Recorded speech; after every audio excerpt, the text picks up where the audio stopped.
ساوتان لێبێت بینەرانی کورسات نیوز من ئاوڕۆتۆفیقم دەڵخێمشەی بەرنامەی پانۆراما پێتان گەیشتینەوە بۆ قسە باسکردن لەبارەی کێشەی خوێندنی کوردی لە کەرکووک لە ماوەکانی ڕابردوودا ئەنی کێشەی خوێندنی کوردی لە کەرکووکدا زۆر بوو بەڵام ئێستش بەهۆی ئەو خەیرانە دارایی کە هەیە کە لە هەرێمی کوردستانە تەڵان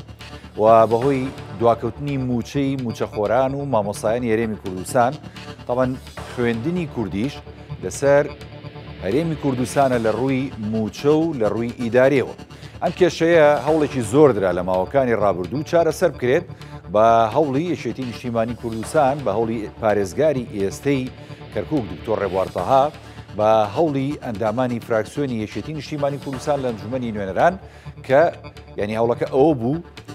لیستی ئەم موچەخۆر و هەروەها فەرمانبەرانی خوێندنی کوردی کە ئەمە بەشێکی گەورەی کێشەکەیانە چکە بەڕاستی ومان نەزانین ینی کە موچیان نەدرێتێمان ناتوانن ئەو وەرکەی لەسەر شانیانە جێبەجێ بکەن هەوڵدرا کە بخرێتە سەر بەغدا بەڵام هەوڵە شکستیەنە ئەمە وای کردووە کە پرۆسەی خوێندنی کوردی لە کەرکووک ڕۆژ بە ڕۆژ کێشەکەی زیاتر بێ ڕۆژ بە ڕۆژ وای لێبێت کە هاوڵاتیان لەوێ و خێزانەکان لەوێ بە تایبەتی کوردەکان مناڵەکانیان دەربێنن لە مەکتەبە کوردیەکان بیخەنە بە ناچاری بەر خوێندنی عەرەبی کە بۆ لە ئێستادا لە هەرێمی کوردستان بایکۆتە لە بەشێشی لە کەرکووکیش بەدڵنیایەوە ینی مامۆسایان کە 75 ڕۆژە موچەیان وەرنەگرتووە ئەوانیش ناتوانن ئەرکەکانی سەرشانیان جێبەجێ بکەن کێ بەرپرسە لە چارەسەرنەکردنی ئەم کێشەیە حکوومەتی هەرێمی کوردستان یاخود حکوومەتی عێراق ئەگەر هەردوولان بۆچی کێشەکە چارەسەر ناکەن هەوڵەکان چیە لەم بارەیەوە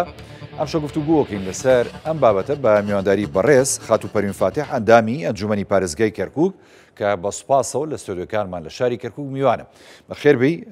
مامۆستا پەروین سڵاوت لێبێ ینی کێشەی خوێندنی کوردی لە کەرکووک زۆر دەمێکە هەیە بەڵام تاوەکو ئەم ساتە چارەسەر نەکراوە و ڕۆژ بە ڕۆژ کێشەکەش قوڵ ئەبێتەوە هۆکارەکە بۆ وایە و کێش بەرپرسە بە حەقەت ینی مامۆستا پەروین سەرەتا مەوێت سوپاستان کەم بۆ ئەم دەرفەتەوە بۆ گرنگیدانتان بە خوێندنی کوردی لە شاری کەرکووک دیارە بخۆت ڕوونکردنەوەیکی باشدا لە سەرەتا کە ئەم کێشەیەکی بڵین کۆنا هەرەوە نییە ئەم یەک دوو ساڵە بێ لە 2015ەوە مامۆستایانی خوێندنی کوردی ئەناڵێنن بەدەست بەڕێوەبردن لە نێوانی دوو ئیدارەی حکوومەتی هەرێمی کوردستان کە شایستەدارایەکانیان لەسەر حکوومەتی هەرێمی کوردستان بۆیان دابی نەکرێت و دەوامکردنیان واتە ڕاژەی دەوامیان لە ڕۆژانە لە شاری کەرکووکە وانە بە بە خوێندکارانی شاری کەرکووک ئەڵێنەوە لە ژینگەی کەرکووک جیاوازە لەگەڵ ژینگەی شارەکانی تری هەرێمی کوردستان لە کەرکووکە لە یەک قوتابخانەدا دوو جۆر مامۆستا تیا دەوامەکات جۆرێکیان مامۆستان سەر بە هەرێمی کوردستانن کە ئەویش ئەوە مامۆستاکانی خوێندنی کوردین و جۆرەکەی تریشیان ئەوەیە کە مامۆستان کوردن لە خوێندنی کوردی دەوامەکان بەڵام موچەکانیان و شایستەدارایەکانیان لەلایەن حکوومەتی عێراقیەوە بۆیان دابی نەکرێ بۆیە لێرە ئەگەر ڕوونکردنەوەیکی باشی بۆ بکەی ڕۆیەکی باشی بۆ دیراسەیەکی بۆ بکەی لێرە مامۆستایان لە ڕووی دەرونیشەوە تووشی شۆک بوونە کە مامۆستایەک 30 ڕۆژ جارێ موچەکەی خۆی وەرەگرێ بەبێ ئەوەی مژدەی پێ بدرێت و لە ڕاگەاندنەکان بڵاو بکرێتەوە و خشتەدا بەش بکرێت زۆر بە شێوەیەکی گەرم و یعنی بە شێوەیەکی ئاسایی و دروست بۆ خۆی لە یەکێ لە نووسینگەکان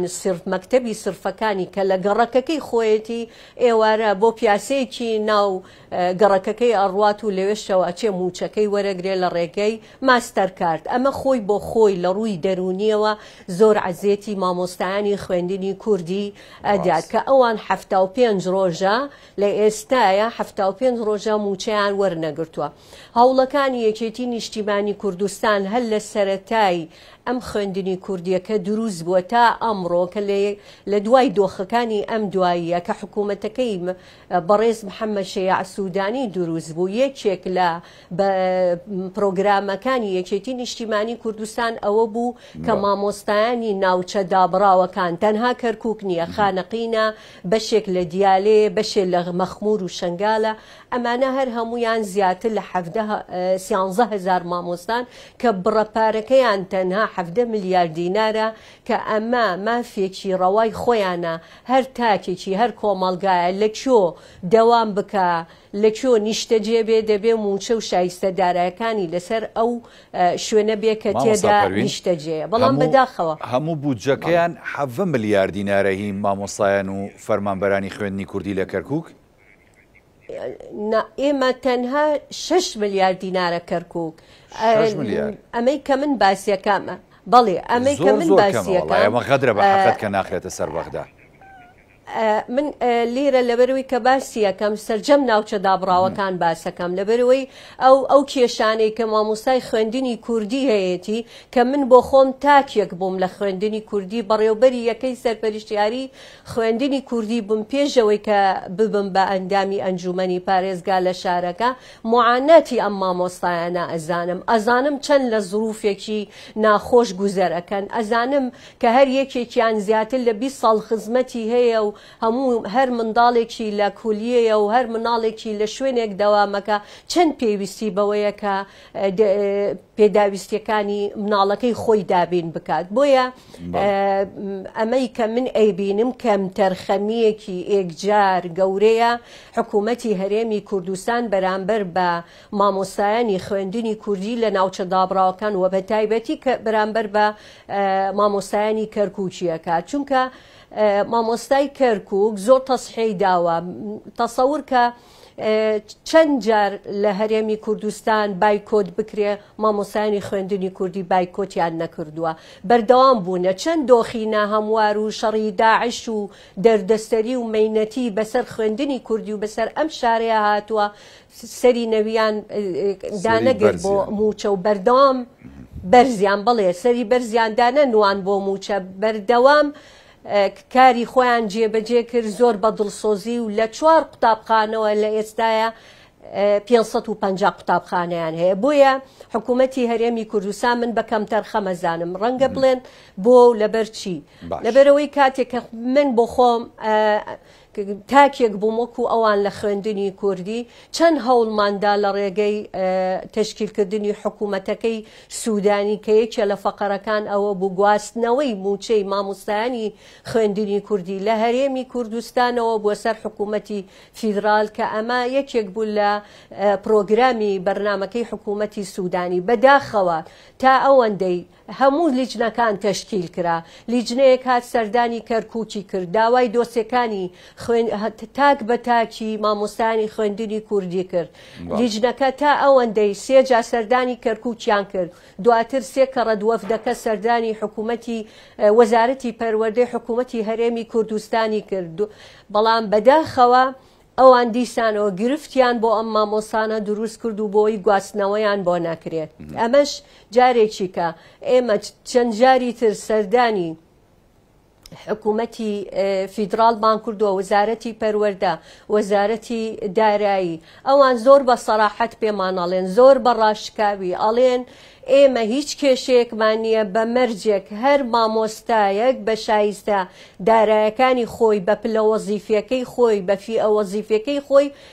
گواستنەوەی بۆ بکرێ بەڵام بەداخەوە حکوومەتی هەرێمی کوردستان هەمیشە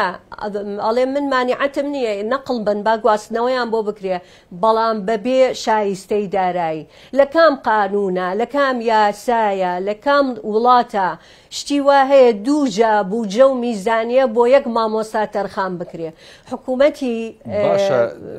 فیدراڵ وەڵام لەم بابەتەیە تۆ زێ ڕوونتر قسە بکەین ینی بۆ نمونێ ئێستا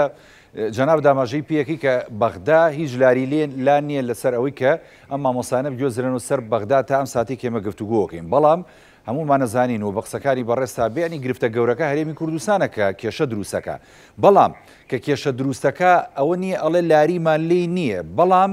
چی ینی شایستە دارایەکانیان نانێرێت یا چۆنە ینی ڕێکارەکان چییە ئەم عرقەلەیە چییە دروستیەکە؟ بۆی زیاتر ڕوونی بکەمەوە مامۆستایە کە 20 ساڵ خزمەتی هەیە ئەینێرێتەوە بۆ سەر حکوومەتی بەغدا واتە بۆ سە وەزارەتی پەروەردە وەکو مامۆستایە کە تازە تاعین بێ ئەکرێت من تەمەنم 55 ساڵە 37 ساڵ خزمەتم هەیە بێمەوە جارێکی کە داوای دامەزراندر کەم لە حکوومەتی عێراقی ئەمە چۆن یاسایەکە بۆیە حکوومەتی عێراقیش ئامادە نییە جارێکی تر میزانێ تەرخان بکات و نزیکەی 11,000 مامۆستا بگەڕێنێ سەرۆسەر زێدی خۆی بە تەعینی تازە ئەمەیە گرفتەکە بۆی لای خەڵک ڕوون بێ حکوومەتی هەرێمی کوردستان ئەگەر لەسەر دەستی ئێوە لەم بەرنامەیەوە ڕووی دەمەکەمە حکوومەتی هەرێمی کوردستان ئیشی 3 سەعاتە ئەگەر شایستە دارایەکانی هەموو مامۆستایانی خوێندنی کوردی کە لە کەرکووک 6 ملیارە ناوچە دابڕاوەکانیش ئەوان هەمووی بەیەکەوە نزیکەی 17 ملیار دینارە ئەم 17 ملیار دینارە خۆش بێ لە میزانیەی حکوومەتی عێراقی پێیان بڵێ ئێمە وەزارەتی دارایی ئەو بڕەپارایی کە بۆ مامۆستایانی خوێندنی کوردی سەرفیەکەی لە میزانیە لێی ببڕە بگەڕێتەوە سەر حکوومەتی عێراقی دڵنیام ئیشی 3 سەعاتە نەک ئیشی 3 ساڵ و خۆی مامۆستاپەروینانی بەڕاستی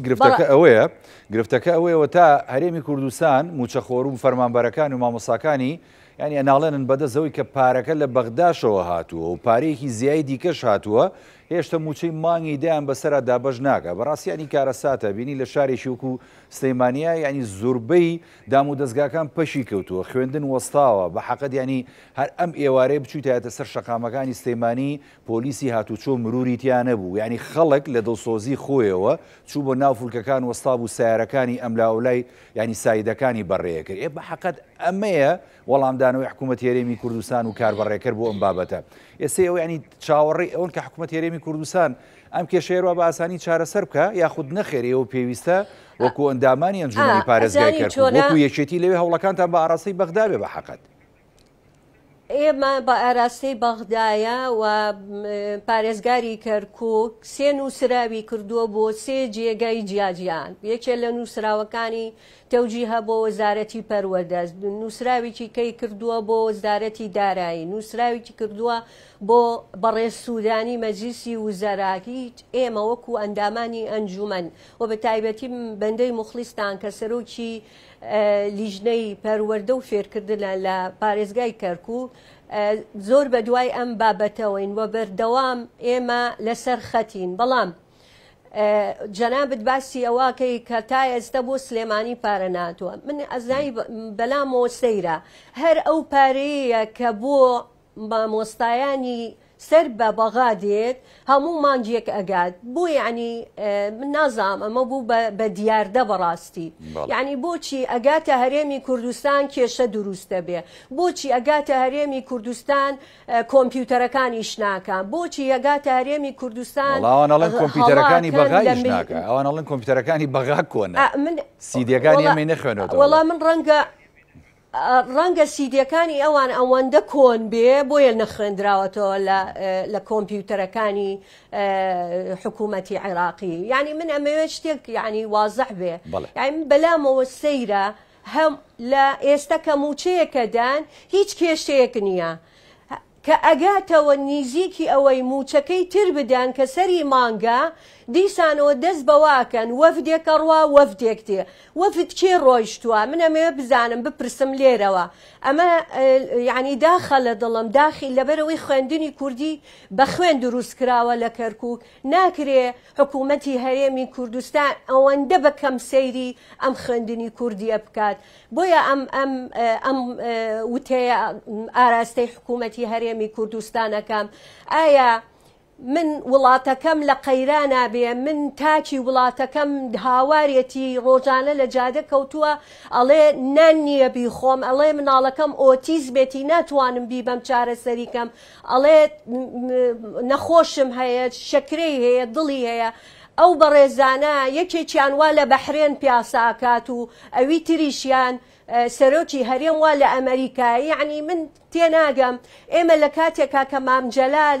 سەرۆکایەتی ئەم حکوومەتەیە کردو لە بەغا بوو کە ئێمە وەکو قەڵایەک وا بوو بۆ کەرکووچیەکان کە کێشەیە دروست دەبوو بۆ کەرکووک، خۆی هەڵەسا ئەچوو بە دوایە کەوت، خۆی ئەهات بۆ کەرکووک چارەسەری ئەکرد. من تێناگەم ئەم حکوومەتە بۆ ئەوەنە بێخەمان، بۆ ئەوەنە خەمساردە بەرامبەر بە میلەتەکەی. ئاڵێن بەیانی وەفدێک لە هەرێمی کوردستانەوە چێتە بەغا بە تایبەتی بۆ وەزارەتی دارایی و بۆ گفتوگۆکردن لەو باری، ئەڵێن ئاڵێن نازانم، ئەڵێن وەزیری دارایی حکوومەتی هەرێمی کوردستانە چێت. وەڵای حەزەکەم یانی جەناب وڵا پەیامێکی بۆ بنێرە بەشکم جوێی لێبێت، ینی بۆ هەریش کارێک بکات لەسەر بەڕاستی مامۆستایان و فەرمانبەرانی بەشی کوردی لێوێژ، ینی بە حەقەت. یعنی من ئەوێت تێ بگەم، یعنی ئەو وەفدە لە کێ پێکاتووە؟ وەزیری دارایی خۆی ڕۆژتووە بۆ وەفدەکە؟ ئایا بەڕێز مەسرور بەرزانی خۆی ڕۆژتووە؟ چیرفان بەرزانی خۆی ڕۆژتووە؟ ئەمە کەیسە کەیس، یعنی خەڵک لە چی ئەپرسی ئەڵێ نان و ئازادی. ئێستاکە تقریبەن نانەکە هەر نەماوە، ئازادیژەوە خۆتانەزان لە هەرێمێ لە پارێزگای ئازادی هەیە و لە پارێزگای ئازادی نییە. بەڵام یعنی من ئەوێ تێ بگەم، یعنی بۆ لە کاتێکە تۆ کە پێویستە لە مانگێ پێش ئێستا ئەم وەفدەت بناردایە ناکرێت تۆ خەڵک 75 ڕۆژە موچەی وەرنەگرتووە، تۆ ئێستاکەڵێ سبەینێ وەفدێک دێ بۆلات. یعنی من ئەم وەفدە ئیشی چی بوو؟ ئەم وەفدە ئەڕوا کۆمپیوتەر عاتڵە، ئەڕوا ملیارێ بە ملیۆنێ گەنووسن. یعنی من نازانم بەڕاستی خەڵکەکە تەواو یعنی حەقا خۆشیان بیری لێکەنەوە. باوەڕت بێ زەنگێکی مەترسیدارە، خەڵک کە نانی نەبوو، ئازادی نەبوو، دەستە با بۆ هەموو شتێک. مەسەلەیە کوردی هەیە، ئەڵێ نەبوونی سەرتەکە بە کۆشی هەموو کەسێک. یعنی حەقا ئەم دۆخە لە بیر نەکەن، بیر لەوە نەکەنەوە کە 4 ڕۆژی کە سەری ساڵە و خەڵکەکە ئاوا بەجێ بێڵن و بڕۆن بۆ دەرەوەی وڵات و لە دەرەوەی وڵات سەری ساڵ بەڕێ بکەن. خەڵک پێویستی بەوەیە کە موچەکەی بگاتە دەستی، دەبێت تۆ بەرنامەی پێشوەختت هەبێ. مامۆستایەک سەرپەرشتیار داوای لێکات ڕۆژێ پێش ئەوسا پێ ئەبێ پەرتووکی پلانی هەبێ، پلانی دانابێ بۆ کارەکەی. تۆ بەیانی 76 ئەمڕۆ 76 ڕۆژ بوو، چکە ئەمڕۆ لە 76 تێپەڕان، یان سبەی 77 ڕۆژە خەڵک موچەی وەرنەگرتووە، تۆز تازە بە تازە سبەینێ وەفدێکە ڕوابەرە و هەرێمی کوردستان و مامۆستایان لەوێژ لە کەرکووک ینی بایکۆتی داوامیان کردو یاخود ئەوان نەخێر ناتوان بایکۆتکەن، چکە حکوومەتی عێراق لە ڕۆی ئیدارەکە و لێپرسینەوەیان لەگەڵەکە بایکۆتیان کردووە، هەندێک قوتابخانە بایکۆتی کردووە. یعنی ڕاستیەک هەیە زۆر تاڵە، یعنی مامۆستانی خوێندنی کوردی لە نێوان دوو دۆخەدا ماون، نازانن چی بکەن، لەلایەکەوە بیر لەوەکەن چەند ساڵە کوردایەتیەکەن و خوێندنی کوردیان لەم شارە دروست کردووە، بە خوێنی دەیان شەهید ئەم خوێندنە دروست بووە. لە ئێستاە چۆن دەستبەرداری بن و مناڵەکان نەچنە قوتابخانە و دایکان و باوکانیش فکر ئەوەکەنەوە مامۆستایان ئەگەر لە ڕووی دەرونیەوە لە ژینگەیەکی لەبار نەبن، ئەگەر گرفانی بەتاڵ بێ، ئەگەر نەتوانێ بەنزین بکڕێ بچێ بۆ سواری سیارەکەی بێت و بچێ بۆ قوتابخانە، بڕوا بۆی قوتابخانە. و بابەتی ئەوانەی دەرەوەی شارن، ئێستاوەی لە ناو شارە بە هەر حاڵ ئەوانەی دەرەوەی شار کە چەند کیلۆمەترێکە بڕن و ئەیانەوێ بچن بۆ قوتابخانەکانیان، موچەی پێ نییە، پارەی پێ نییە، یعنی داوای چی لەکەی بە دڵنیاییەوە ئەمە دۆخێکی مەترسیدارە، زەنگێکی مەترسیدارە بەرامبەر بە خوێندنی کوردی. بە حکوومەتی هەرێمی کوردستانە ئەڵێم ئیتر هیچ کات فرمێسکی تمساحی بۆ خوێندنی کوردی نەڕێژن، خوێندنی کوردی لە قەیرانایە و بەرەو قەیرانی تریژەچێ ئەگە بە زووترین کات ئەم دۆخەی چارەسەر نەکرێت تا هەر بەدەستی خۆیان ینی پرۆسەکە پەگەخەن ئەوە تا ینی ئێمە زانیاریمانەیە لەوە چە جەنابی شداگەداربی ینی زۆرێک لە خێزانەکان مناڵی خۆی لەبەر خوێندنی کوردی دەرێنێ خاتە خوێندنگە عەرەبیەکان بە حەقەدی ئێمە کارەساتە ینی تۆ بەدەستی خۆت کە وەکو جەناب دەڵی 35-36 ساڵە ئەم مامۆستای هەوڵیاوە پرۆسی خوێندنی کوردی لە ناوچە کێشە لە سەرەکان و کەرکووک پەرە پێ بدە، بەڵام ئەوە تا فەرمە حکوومەتی هەرێمی کوردستان تۆ ئەم پرۆسەیە پاشەکشە پێیەکەی بۆ 30 ساڵ 40 ساڵ بەرەو دواوە بە حەقە دەمە چارەسەر نابێ. ئێوە کۆندامانی ئەنجومەن و ڕێبوارتەها ینی وەکو پارێزگاری کەرکووک نازانم مامۆستا پەروین پێم وایە پەیوەندیەکەی باشە. دکتۆر ڕێبوارتەها وەکو پارێزگاری کەرکووک ئێوە کۆندامانی ئەنجومەنی پارێزگا ینی ئەتوانن خۆتان چی بکەن لە ناو پارێزگاکەیە بۆ ئەم پرۆسەیە بۆیە کە بە حەقەت زەرمەندی گەورە کورد نەبێ و خێزانە کوردەکان نەبن و مناڵانی کورد نەبن و ئەنجا ئەوشی کە باسە کرد بە حەقەت لە ڕووی دەرونیەوە زۆر ناخۆشە تۆ مامۆسایەک لە دوو مامۆسا لە خوێندنگەکەیان موچەوە بگەی چاوەری نەگرێ ئەتوانن ئەم کێشەی خۆتان چارەسەریکەن وەکو ئیداری خۆجێی پارێزگاکە؟ ئێمە هەتا ئەم دقەیە وەکو باسم کرد چەند نووسراوێ کراوە و بەردەوامی شەبین سەرەتا ئەوان کێشەی تەوتینەکەیان هەبوو تۆ سێر ئەم دەردەسەریەی بەسەر مامۆستانی خوێندنی کوردی دا ئەم لە حزەیەش ئەگەر موچە وەرگریا بێ بڕوا لە چەمچەماڵ وەریگرێ ینی بۆی نییە لە شارەکەی خۆی موچەکەی وەربگرێ داوای ئەوەیان کرد وتیان بەس تەوتینمان بۆ بکەن لەسەر یەکێ لە بانقەکانی ڕافیدەین ڕەشید دیارە بەڕێز پارێزگار بانگی بانقەکانی کردووە و لەگەڵ یان قسەی کردووە و دڵنیایی ئەوەیان دا پێیان کە هەر کاتێ ئەگەر ئێوە تەوتینتان بوێ نەک 10,000 مامۆستا 30,000 مامۆستاژی ئێمە ئامادەین لەسەر مەسرەف ڕەشید تەوتینیان بۆ بکەین یعنی هیچ کێشەیەک نییە بەڵام کێشە ئەوەیە حکوومەتی هەرێمی کوردستان نە ئەوە تا خزمەت بە خۆی بکە زانیاری دروست و ڕاست پێشکەش بە حکوومەتی بەغا بکات بۆ ئەوەی هیچ کە ملەتەکەی لەم دەردەسەری و قەیرانە ئابووریە نەژێت و بە بەردەوام گرفتی تر دروست دەکات تازە بە تازە گرفتێکی تر دروست بووە ئەوە بە بۆنەیە و گرفتەوە دیسانەوە وەفدەکە بەرەو ئەوێ ڕوا بەڵام ئێمە بە دڵنیاییە دەینە مامۆستایانی خوێندنی کوردی وەکو چۆن ئەمڕۆ لە کۆبوونەوەکەی بەڕێز پارێزگاری کەرکووک چەختی لەسەر ئەوە کرد وتی لەگەڵتانم بۆ چۆ ئەڵێن من ئامادەم خۆمان هەمومان ئامادەین لەگەڵیان هەر شوێنێکیان بوێ بۆ لای بەڕێز سوودانی ئەڵێن بۆ لای وەزیری ئیدارایی عێراق ئەڵێن بۆ لای هەر تاکێک لە بەغا ئەڵێن کە ئێمە حکوومەتەکەمان سەر بە بەغایە ئێمە ئامادەین و لەگەڵیان بین و داکۆچی لە مافەکانیان بکەین بەڵام من حکوومەتی هەرێمی کوردستان وەزارەتی پەروەدەی هەرێمی کوردستان ئەگەر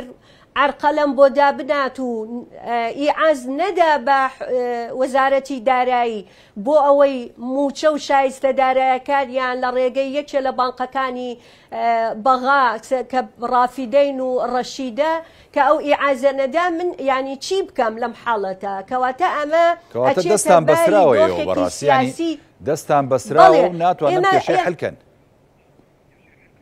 ئەم گرفتە ئەوەی لەلایەن بەغاوەیە ئێمە بەرپرسین لەوەی کە چارەسەری بکەین بەڵام ئەو گرفتانەی کە هەرێم دروستیەکات بۆ ئێمە نەگەیشتە پەرلەمان و هاتن دەنگی لەسەر بدەن دیسیان کردیانە بەزم و هەر لەوێ لێیان هێشت دەنگدانی لەسەر بکرێ ئەم دیسانەوە حکوومەتی هەرێمی کوردستان بوو کاکە ئیستەژەڵێم حکوومەتی هەرێمی کوردستان بە شایستە دارایەکانی خۆیان بڵێ کاکە ئەمە شایستەی دارایەکەیانە لیان ببڕن لە میزانەی ساڵی 2025 ئەگەر 112کەیە وەڵڵاهی ئەگەر لەیەکی بدەیتەوە بە حاسیبە لە سەتای یەکیش ناکە ئەو موچەیەی کە دابی نەکرێ بۆ خوێندنی کوردی لە کەرکووک بە وەزارەتی دارایی عێراق بیبڕێت لەم حاڵەتە لە دستورە ڕێگەی پێنادا ئەو بە کەیفی خۆی لە شایستە دارایەکەی ببڕێ ئەبێ حکوومەتی هەرێمی کوردستان ڕەزامەندی بفەرمێت بە بڕینی ئەو بڕاپارەیە لە میزانیە ڕئیسیەکە لە مەجموع الکولی کە بۆی دانراوە لە میزانێکە لەوە بیبڕێ کێشەی خوێندنی کوردی بە 3 سەعات حەلە بێت نەک بە 2 سەعات. مامۆستا پەروین ئەم پرۆسەیە بەڕاستی کە چەندین ساڵە بەردەوامە لە پارێزگای کەرکووک و ناوچە کێشە لە سەرەکان تاوان ینی بمانەوێت و نەمانەوێت پێمان خۆش بێیاننا کاریگەری هەیە بۆی کە ینی خوێندنی کوردی و ئاستی پەروەردەی کوردی لە شارەکە بێتە دواوە لە ئێستاە کە ئەم گرفتە ینی درێژەی هەیە کاریگەری کردوتە سەر ئەوەی کە ینی پرۆسەکە بێتە دواوە ینی مامۆسایان ڕاستەوە تااقەتیەوەیان نییە بە حەقەت دەرز بڵێنە وەکو ئەوەی کە پێشووتر موچیان هەبوو کێشیان نەبووە یخۆ خوێندکاریش بامان شێوە کە تۆ هەموو ڕۆژێ مامۆستا بایکۆتی کرد ئەمیش پشتی سار دەبێتەوە لە پرۆسەکە تاوان ئەمە پرۆسەی خوێندنی کوردی لە کەرکووک پەک خستووە هێناوێت هێدواوە سەبارەت بەو پرسیارەت مەسلەیەکی کوردی خۆمان هەیە ئەڵێ سفرەی پڕ ئاشتی ماڵە یعنی تۆ مامۆستایەک چی چاوەڕێی لەکەی کە ئەو گرفانی بەتاڵە و ناوسکی بەتاڵە و بە دڵی خۆی ناتوانێت جلێ بکڕێت و بە دڵی خۆی ناتوانێت خواردنێکی باش لێ بنا یعنی ئەوە لە مەکتەبیش بوو ئەوە چووە پۆلەکەشەوە ئەوە لەگەڵ تەلەبەکانیشی چەند دەرسێکشی وتەوە تۆ یعنی مانگێک نییە پێی بڵێ وەڵا بەزەم مانگەیە تەحەمل بکە 2 مانگ نییە 3 مانگ نییە یعنی تۆ 3 مانگە موچەت نەداوە پێ یعنی چۆن تەحەمل بکە بە دڵنیاییەوە ئاستی زانست و زانیاری خوێندکارەکان دابەزێ وەکو لە سەرەتاش ئاماژەمان پێ کرد زۆر دوور نییە خەڵک مناڵەکەی دەربکا لە خوێندنی کوردی و بیکاتە خوێندنی عەرەبی ئەمە دێنەوە سەر خاڵی سفر کە چۆن لە سفرەوە دەستمان پێکرد ئێستا 550 قوتابخانەمان هەیە دێتەوە خاڵی سفر بۆیە من جارێکی تر ئەڵێم زەنگێکی مەترسیدارە هەم بۆ حکوومەتی هەرێمی کوردستان هەم بۆ خوێندنی کوردی لەم شارە ئەزان حکوومەتی هەرێمی کوردستان ئەوەی ماوێتی و کە بەدەستیەوە ماوە وەکو کوردبوونی خۆی کە پسەلمێنە لە شارەکە وەکو ئێستاکە کە لە ئێستایە ئەوە خوێندنی کوردیە کە لە تا ئێستا لە ماڵەکان مناڵەکان بە کوردیە خوێنن بە زبانی دایک گفتوگۆ ئەکەن یعنی ئەمە مەترسیە یعنی ئەگەر حکوومەت درگ بە مەترسیەنەکە نازامیتر چۆن درگ بە مەترسیەکانی ترەکە ئەوە لە هەرێمی کوردستان درکی پێناکە ئەڵێن هەمووی کووردە ئەگەر چەند ئەندام پەرلەمانێکی حزبێکی دیاری کراو دەرچێ حزبێک کەم حزبێ زۆر بەڵام خۆ نەتەوەی تریتیان نییە کاکە من نەتەوەی تر بەرامبەرمە خوێندنی تر بەرامبەرمە یعنی لێرە منافسەیەک هەیە لە نێوان خوێندنەکانە ساڵانە منافسە هەیە لە دەرەجەیە لە نێوان خوێندنی عەرەبی و خوێندنی کوردی بەڵام ئەگە من بێت و ئەم بەم شێوەیە بەردەوام بم دڵنیا ینی بە دڵنیاییەوە خوێندنی کوردی بەرەو مەترسی خراپتر ئەڕوا ئەگەر زوو کێشەکەی چارەسەر نەکە من ئومێدەکەم حکوومەتی هەرێمی کوردستان بەخۆیان بچێتەوە کاتێک کە تۆ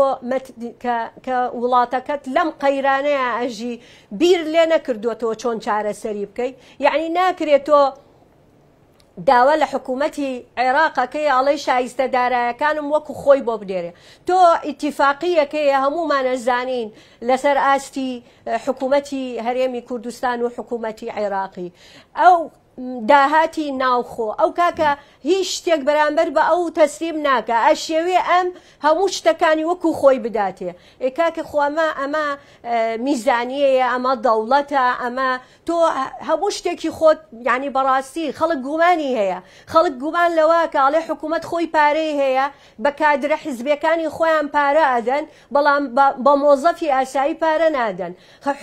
حکوومەتێک بتوانێت کادرێکی تەلەڤیزۆنێ لە تەلەڤیزۆنەکان مانگانەکەی 25 وەرەقە بێ بۆ نەتوانێ مامۆستایەک 500,000 600,000 وەرئەگرێت بۆی دابین بکە ئەی بۆچی ئەتوانن ئەو تەلەڤیزۆنانە داعم بکەن بە دۆلاریش نەک بە ئەڵێن پارەی عێراقی ئەوان بە دۆلار داعمی تەلەڤیزۆنەکانیانەکەن لەسەر ئاستی کوردستان خەڵکەڵێ من بۆ